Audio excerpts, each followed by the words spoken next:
नगर, घाटमपुर, कानपुर देहात, ये सभी यूनिट जब प्रारंभ होंगी तो हम लोग प्रदेश में ऊर्जा उत्पादन के लक्ष्य को 2016 की तुलना में दोगुना करने की क्षमता उत्तर प्रदेश अर्जित करने वाला है। महत्वपूर्ण ये नहीं कि आपने कितना उत्पादन किया है, महत्वपूर्ण यह है आपने डिस्ट्रीब्यूशन कैसे किया है। आज प्रदेश के अंदर हर एक जिला मुख्यालय को 24 घंटे की विद्युत की आपूर्ति उत्तर प्रदेश सरकार के माध्यम से हमारा ऊर्जा विभाग कर रहा है। तहसील मुख्यालयों को भी 20 से 22 घंटे करने का प्रयास कर रहा है और ग्रामीण क्षेत्रों में भी विद्युत की आपूर्ति कर रही। कोई भेद नहीं, जो गोरखपुर में मिलेगा वही लखनऊ में मिलेगा, जो लखनऊ में मिलेगा वही हरदोई में मिलेगा और वही इटावा और मैनपुरी में भी मिलेगा, वही एटा में भी मिलेगा, वही रामपुर में भी मिलेगा। अब पिक एंड चूज नहीं है, सबको एक समान भाव के साथ बिजली वितरण हो रहा है। यही तो है सबका साथ सबका विकास का भाव। विकास सबका, भेदभाव किसी के साथ नहीं, सुरक्षा सबकी, सम्मान सबका, लेकिन तुष्टीकरण नहीं, अराजकता फैलाने की छूट किसी को नहीं, अव्यवस्था फैलाने की छूट किसी को नहीं। सरकार इसके लिए पूरी प्रतिबद्धता के साथ कार्य कर रही है और इन्हीं मूल्यों के लिए राज्य सरकार लगातार कार्य कर रही है। हम लोगों ने रोजगार के क्षेत्र में काम किया। प्रदेश के अंदर युवाओं के बारे में पहले बोल चुका था। Centre for monitoring Indian economy, CMI के द्वारा जो अपने ताजा आंकड़े प्रस्तुत किए गए हैं, उसमें उन्होंने स्वयं इस बात को कहा 2016 में प्रदेश की बेरोजगारी दर 18% थी और अप्रैल 22 में यह 2.9% रह गई है। ये उत्तर प्रदेश की उस तस्वीर को प्रस्तुत करता है कि पिछले 5 वर्षों के अंदर उत्तर प्रदेश के अंदर क्या कुछ हुआ है। ये हम लोगों ने प्रदेश के अंदर दिया। मेट्रो का है, मेट्रो पिछली सरकार ने कुछ काम किए होंगे, 18 किलोमीटर का कुल काम हुआ था, आज 90 किलोमीटर मेट्रो का संचालन उत्तर प्रदेश के अंदर हो रहा है। एयर कनेक्टिविटी, 4 एयरपोर्ट क्रियाशील थे, उसमें से सही रूप में कहें तो 2 एयरपोर्ट सही रूप में क्रियाशील थे, लखनऊ राजधानी का और वाराणसी का। गोरखपुर में कभी कभी एक फ्लाइट आती थी और आगरा में कभी कभी एक फ्लाइट आ जाती थी। आज हमारे 9 एयरपोर्ट फंक्शनल हैं। 5 नए इंटरनेशनल एयरपोर्ट के साथ उत्तर प्रदेश देश का पहला राज्य बनने जा रहा है। जेवर में हम लोग एयरपोर्ट वहीं पे बना रहे हैं। मैं धन्यवाद दूंगा वहां के माननीय विधायक, माननीय सांसद और अन्य जनप्रतिनिधियों का, जिन्होंने सहयोग किया और वहां पे सभी किसानों के विश्वास को जो लेकर के, जहां पे पहले भट्टा पारसोल की घटना घटित हुई, गोली चली थी, आज वहां पर वहां के अन्नदाता किसानों ने विकास के कार्यक्रम के साथ जुड़ करके इंटरनेशनल ग्रीनफील्ड एयरपोर्ट के निर्माण के लिए अपना योगदान दे रहे हैं और आज वहां पे एक इंटरनेशनल एयरपोर्ट के निर्माण का कार्य युद्ध स्तर पर प्रारंभ भी हो चुका है। आज उत्तर प्रदेश में बहुत सारे ऐसे कार्यक्रम आगे बढ़ रहे हैं जिन कार्यक्रमों को लेकर के देश और दुनिया के बीच में एक उत्सुकता है। वन डिस्ट्रिक्ट वन प्रोडक्ट का कार्यक्रम अपने परंपरागत उद्यम को आगे बढ़ाने के लिए आखिर हमारी कोई जिम्मेदारी बनती थी। आज जब मैं मुरादाबाद जाता हूं, मुरादाबाद का हमारा जो हस्तशिल्पी है, जो कारीगर है, उसके चेहरे पर खुशी दिखाई देती है, क्योंकि सरकार ने उसको तकनीक दी। सरकार ने उसे पॉल्यूशन कंट्रोल बोर्ड के शिकंजे से मुक्त करने का काम किया। सरकार ने उसे एक अवसर दिया और मेरे पास मुरादाबाद, भदोई के हस्तशिल्पी आए थे, कारीगर आए थे। इन्होंने कहा कि हमें कोरोना कालखंड में कहा कि हमें एक्सपोर्ट करना अपने प्रोडक्ट को। हमने कहा हम लोग इसमें सहयोग करेंगे। हमने उसे सपोर्ट किया। आज उत्तर प्रदेश 1,56,000 करोड़ रुपए के अपने उत्पाद को एक्सपोर्ट कर रहा है। उत्तर प्रदेश एक्सपोर्ट स्टेट बन सकता है। आज उत्तर प्रदेश में हो रहा है। ओडीओपी की ताकत है, हमारे परंपरागत उद्यम की ताकत है।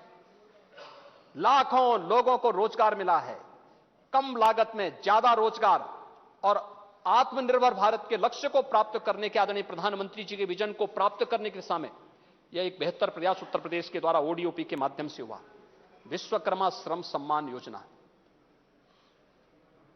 16 ऐसे हस्तशिल्पियों के प्रशिक्षण का कार्यक्रम।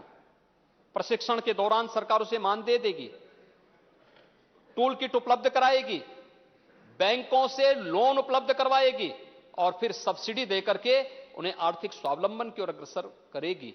इस पर युद्ध स्तर पर कार्य हुए हैं। टूल किट उपलब्ध कराए गए, चाहे वह माटी कला बोर्ड के माध्यम से हो या अन्य तमाम कार्यक्रमों के माध्यम से।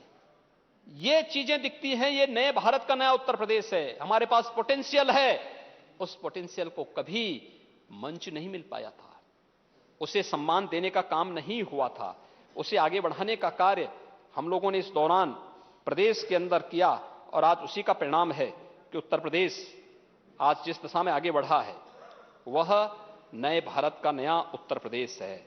और नए भारत के इस नए उत्तर प्रदेश की दिशा से मुझे आज आप सबसे यही कहना है।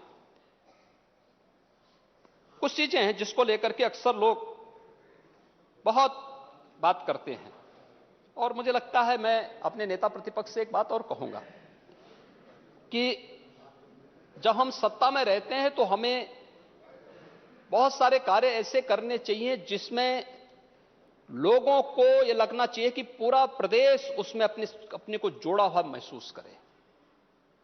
देखिए, आपकी कार्य पद्धति आपको पहचान दिलाएगी, नाम जोड़ने से आपको पहचान नहीं मिलने वाली। आप कितना भी बोल लें कि फलाना समाजवादी, समाजवाद को आप लोगों ने एक मृग तृष्णा बना दिया है।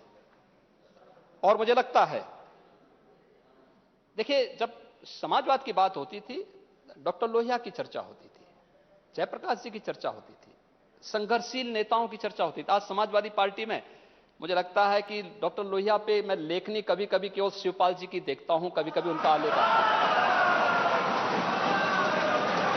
उनका आर्टिकल देखने को मिलता है।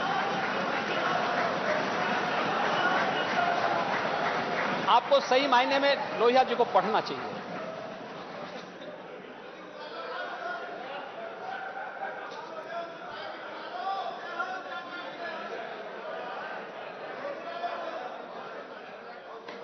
लोहिया जी को पढ़ना चाहिए।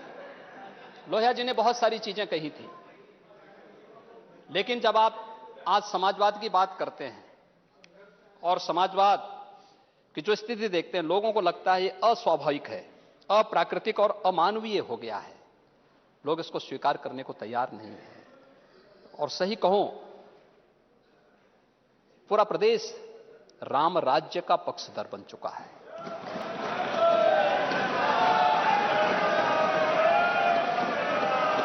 राम राज्य ये कोई धार्मिक व्यवस्था नहीं है। राम राज्य ये सर्वकालिक, सार्वदेशिक और सार्वभौमिक, काल परिस्थिति से अप्रभावित एक शाश्वत व्यवस्था है जो हर परिस्थिति में कार्य करने की क्षमता रखती है। कोरोना आए या जाए, हम प्रदेश की जनता का बाल बांका नहीं होने देंगे, वह क्षमता। और मुझे लगता है उस परिस्थिति के लिए हमें तैयार होना होगा। आप इसको कहते हैं कि इसके लिए हम पे लेवल लगता है, हम राष्ट्रवादी हैं। और ठीक है, हमें गर्व की अनुभूति होती है जब हम पे राष्ट्रवादी होने का आरोप लगाया जाता है। हर व्यक्ति को होना चाहिए और मेरा यह मानना है हर व्यक्ति को राष्ट्र भावना से उत्प्रोत होना चाहिए। राष्ट्र भावना से विहीन व्यक्ति की स्थिति तो चूहे जैसी हो जाती है। चूहे की स्थिति आप देखते हैं ना, जिस घर में रहेगा उस घर का अन्न भी खाएगा और उस घर में होल करके उसकी नींव को भी धंसाने का काम करता है। तो चूहा बनने की बजाय राष्ट्रवादी बनना श्रेयस्कर है। और मुझे लगता है इस बात को हमें ध्यान में रखना होगा। उन चीजों को लेकर अगर हम आगे बढ़ सकें तो बहुत अच्छा होगा। और मैं चाहूंगा कि हमें इस दिशा में बहुत एक लंबी यात्रा प्रदेश के अंदर आगे बढ़ानी है। 25 करोड़ लोगों की आकांक्षाएं हैं, आपसे भी, इस पक्ष से भी, सबसे, हर जनप्रतिनिधि से। देखिए, हर जिले में, हर विधानसभा सीट पे भारतीय जनता पार्टी, अपना दल या निषाद पार्टी नहीं, अलग अलग पार्टी से जुड़े हुए जनप्रतिनिधि चुने गए हैं। कहीं समाजवादी पार्टी है, कहीं पर जो है सुहेलदेव राजभर पार्टी है, कहीं पर राष्ट्रीय लोक दल है, कहीं पर कांग्रेस है, कहीं बहुजन समाज पार्टी है, कहीं पे जनसत्ता पार्टी है, कहीं पे कोई अन्य जीते हैं। अलग अलग दल अलग अलग विधानसभा सीट में जीते हैं। हर एक की अपनी अपेक्षाएं हैं, विकास की अपनी आकांक्षाएं हैं, और उस विकास की इस यात्रा को मिलकर के आगे बढ़ाने की आवश्यकता है। राज्यपाल जी का अभिभाषण उसी बात का प्रतिनिधित्व कर रहा है। उन्होंने किसी एक विधानसभा और एक दल की बात नहीं की, पूरे प्रदेश की बात की। उस प्रदेश के विकास की यात्रा को साथ साथ मिलकर के चलने की आवश्यकता है। सत्ता पक्ष, विपक्ष जब विकास के साथ एक स्वर से बोलेगा, हमारे राजनीतिक मतभेद हो सकते हैं, हम उसको लेकर के आगे बढ़ेंगे, लेकिन विकास की इस यात्रा में, क्योंकि एक लंबी यात्रा है और इस यात्रा में रास्ते अलग अलग हो सकते हैं, लेकिन मिलकर के आगे बढ़ना होगा। तब उत्तर प्रदेश आदरणीय प्रधानमंत्री जी के विजन के अनुरूप उन लक्ष्यों को प्राप्त करने में सफल होगा। ये यात्रा साथ साथ आपकी भी चल रही है, हमारी भी चल रही है, लेकिन अंतर यही है, हम साथ साथ भी हैं और पास पास भी हैं। लेकिन आप साथ साथ तो हैं, लेकिन पास पास तो हैं, लेकिन साथ साथ नहीं हैं। यही अंतर है।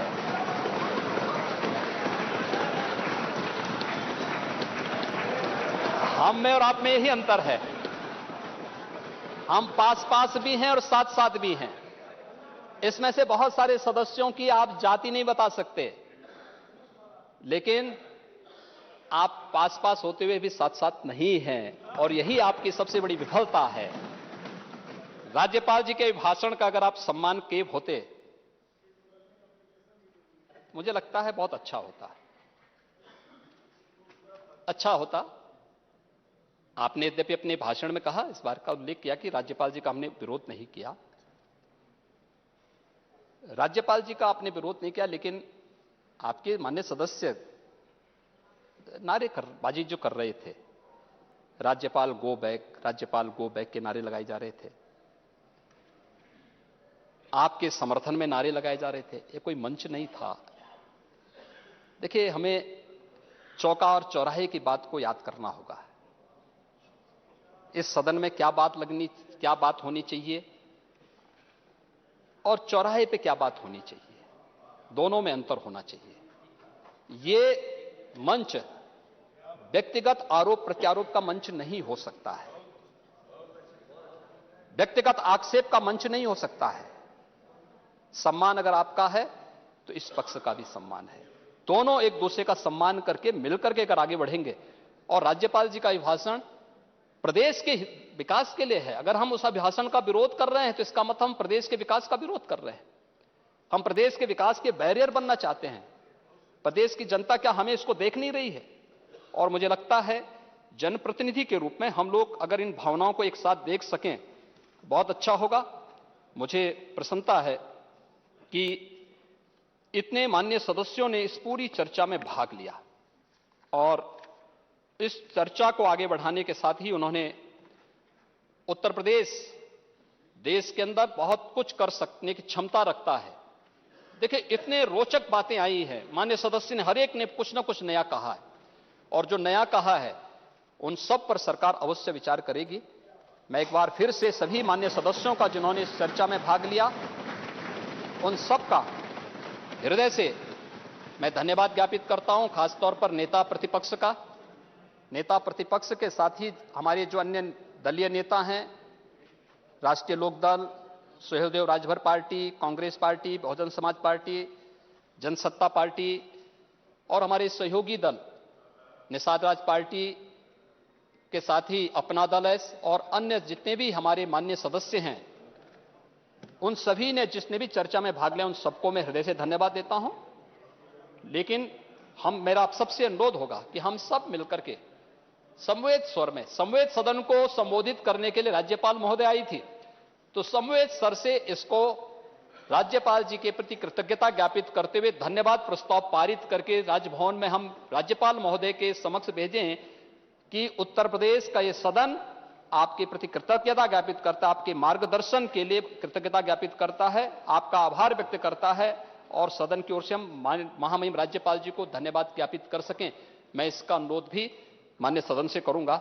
बहुत बहुत अध्यक्ष जी, आपने इतनी शालीनता के साथ इस सदन को चलाया, बहुत अच्छे ढंग से सदन चल रहा है, अधिक से अधिक सदस्य बोल रहे हैं और 167 सदस्य किसी चर्चा में भाग लें, ये अपने आप में बहुत एक नया वो है प्रयोग।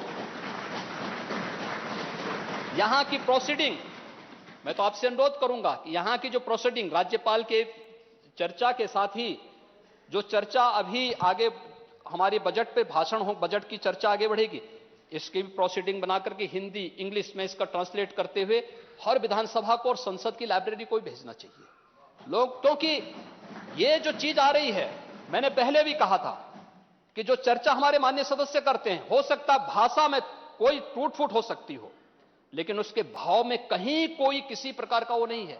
बहुत पवित्र भाव है, बहुत पवित्र भाव के साथ वो काम करता है, विपरीत परिस्थितियों में काम करता है, कोई अधिकार न होते हुए भी जनता की जलालत को झेलता है और फिर वहां काम करता है, फिर अपनी बात को रखने के लिए आता है। उन परिस्थितियों में भी वह जिस बात को बोलता है तो उसका सम्मान भी हो और फिर उसको हम भेजें।